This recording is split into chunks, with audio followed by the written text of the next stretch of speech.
na situação de crime, na sua atividade própria de policial militar, vai para a Justiça Militar, sim. Agora, lembrando que a Justiça Militar tem atuação do Ministério Público lá e tem, eu faço, e aí eu vou entrar, me permito, o que o colega lá colocou lá atrás, muito bem, a questão da desmilitarização. É outra discussão que é colocada no seio da discussão do ciclo completo, para mim, de maneira indevida. Você pode ser contra ou a favor da desmilitarização, mas há um reconhecimento de que polícias, inclusive democráticas e cidadãs, tá?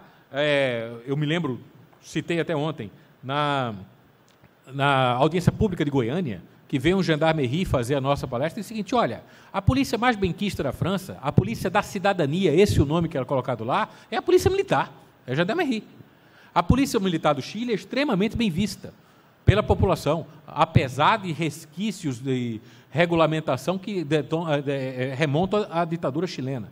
Então, ser militar em si não é um mal. Vamos acabar com esse preconceito, ficar buscando coisas da ditadura. A polícia militar de hoje não é a polícia militar daquela época, o Brasil de hoje não é o Brasil daquela época. Nós temos condição de ter democracia, de ter um processo penal, parte dele, passando pela polícia militar, sem problema algum por conta disso. E a justiça militar, é isso que eu queria fechar nesse parêntese, tem resultados, tem dados de condenação maiores do que a Polícia Civil. Isso é outro fato que é muito colocado por eles, e é verdadeiro. Mais rápidos os processos e mais fortes as condenações. Com isso, quero dizer que, apesar disso, eu não sou entusiasta. Se tiver uma proposta, uma discussão de emenda constitucional sobre isso, nós tendemos a apoiar uma emenda que acabasse com a Justiça Militar em todas as instâncias. Até certo ponto, a Justiça Militar foi, sim, uma concessão feita no momento da passagem da ditadura para uma sociedade civil democratizada, que foi feita aos militares, Exército, Marinha e Aeronáutica, que não se opuseram, e justiça seja feita, se comportaram de maneira correta e decente, tá, no momento de transformação democrática. Mas isso é uma discussão ampla, complicada, que não é pré-requisito para o ciclo completo, não deve ser requisito para mudanças mais profundas do que nós estamos fazendo na justiça. É muito importante isso.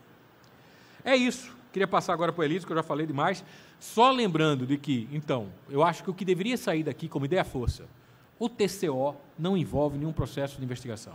O TCO não precisa de alteração legislativa, já está sendo feito em boa parte do Brasil. Reconhecido pelo CNMP, a Polícia Rodoviária Federal já está fazendo em 20 estados. Tá? Então, portanto, esse deve ser o caminho inicial para nós discutirmos isso.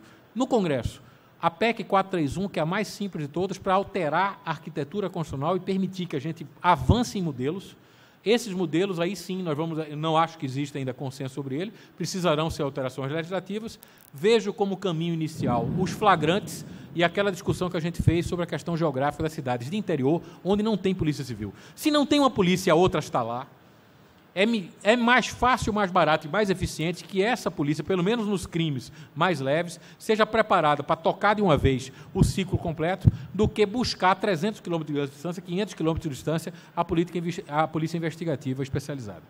Passar a palavra para o meu amigo Elísio, estou à disposição de vocês, espero ter respondido, pelo menos, a maior parte das questões que foram colocadas. E dizer que é muito importante esse debate que está acontecendo aqui. Por uma série de motivos, talvez a gente não tenha conseguido um quórum tão alto, mas é um quórum qualificado. Estou vendo aqui os rostos e mentes de pessoas que estão envolvidas no processo, e nós temos essa responsabilidade de tocar esse processo de maneira técnica, de maneira serena, porque a segurança pública está em crise, todos nós sabemos disso, e temos a obrigação de buscar uma solução. Meu amigo Robalinho, o trabalho que eu vou ter aqui, eu acho que vai ser de reforçar e repetir o que você já falou. Acho que você quase esgotou o tema, mas eu vou tentar aqui trazer alguns aspectos que eu acho interessante, e começo pela pergunta do nosso colega ali, que ele trouxe a situação particular aqui do Distrito Federal. O que eu posso dizer a respeito dessa situação? É sintomático que nós tenhamos aqui na plateia alguém, que é o colega que está sentado ali um pouco mais atrás, que falou da realidade de Santa Catarina. Ou seja, Santa Catarina já tem um histórico de 200 mil TCs lavrados. O Distrito Federal fez um. E aí a pergunta que foi feita é sobre essa realidade, a realidade do Distrito Federal comparada com outros estados, a questão da formação. O que eu posso dizer é que, em termos geográficos, em termos de formação, em termos de preparação, não há unidade da federação mais preparada para abraçar o ciclo completo na modalidade termo circunstanciado. Não há. O Ministério Público do Distrito Federal e Territórios tem posição fechada, definida, favorável à implantação do ciclo completo, por todas as razões pelas quais eu já expus aqui ontem, que o Robalinho já mencionou aqui. Não vemos embaraço, seja com relação à formação. Aqui a Polícia Militar do Distrito Federal é uma das mais capacitadas, os soldados, praças, os cabos, os oficiais, todos têm formação de nível superior, os militares envolvidos na experiência implantada aqui no Distrito Federal tinham formação em Direito, mas quando eu falo formação em Direito, eu quero deixar uma observação aqui. Entendemos que não há necessariamente obrigatoriedade de que aquele policial militar seja formado em Direito. Por quê? Porque quando a gente fala do ciclo completo, quando a gente fala dessa parte pré-processual, a gente tem que lembrar que o mais importante para o promotor de justiça, para o juiz, na análise do caso concreto, é a descrição perfeita dos fatos. Porque quem faz a tipificação, quem diz qual é o crime, se há crime ou se não há crime, é o promotor de justiça. A Constituição é clara a esse respeito, o artigo 129 da Constituição é claro a esse respeito. Então, nós temos aqui uma situação absolutamente favorável à implantação do termo circunstanciado.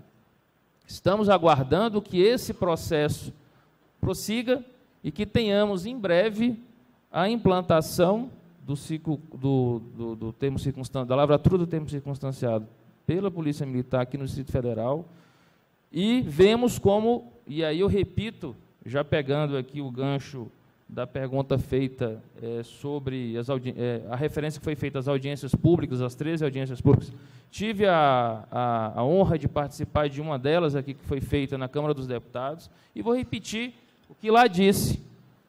Ao falar de ciclo completo e ao falar da PEC 431, eu disse aos parlamentares que lá estavam presentes que, se eles estavam buscando, se eles estavam querendo uma proposta em segurança pública que efetivamente é modernizadora, que efetivamente vai trazer uma mudança, inclusive de paradigma, que vai tornar o sistema mais eficiente, o sistema menos oneroso, o sistema mais justo, que eles busquem a célere tramitação da PEC 431, já referida do deputado subtenente Gonzaga, já referida aqui pelo meu grande amigo Robalinho.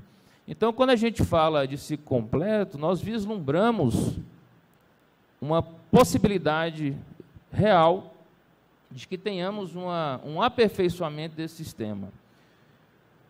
E o aperfeiçoamento, ele não se dá apenas do lado do sistema de justiça. Eu acho que o cidadão, e quando eu falo cidadão, eu não falo cidadão apenas pensando, e é um pensamento automático que nós temos. Quando a gente fala em cidadão, a gente associa imediatamente à vítima. Não.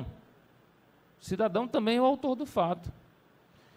E com o ciclo completo, e aí, tratando aqui do termo circunstanciado, esse cidadão envolvido num ato considerado crime ou contravenção penal, esse cidadão vai ser muito mais respeitado, terá seus direitos, suas garantias muito mais respeitadas, da forma como nós defendemos, do que como é hoje.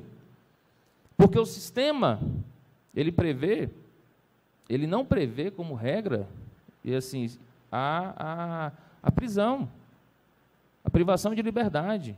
Então, a guarnição da Polícia Militar, da Polícia Rodoviária Federal, que atende a uma ocorrência dessas, ela tem por obrigação, e o sistema hoje já deveria ser assim, ele teria por obrigação atender, descrever esse fato, fazer o registro desse fato e encaminhar para as autoridades competentes, que é essa sistemática do ciclo completo no termo circunstanciado.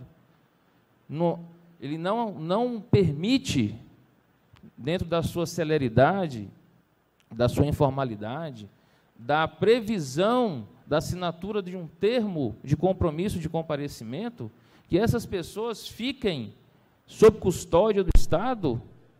Opa! Tá ficando emocionante aqui o... tá tenso aqui o... não... Então, assim, nós vemos que, assim, até por esse aspecto, os efeitos benéficos da implantação do ciclo completo são largos, são enormes. Porque hoje, o que a gente vê é uma guarnição da Polícia Militar ficar 2, 3, 4 horas, e eu falo do Distrito Federal, que tem uma condição geográfica mais favorável que a maioria das unidades da Federação. E eu estou falando da guarnição da Polícia Militar, mas antes eu falei do cidadão que está lá aguardando para ser atendido.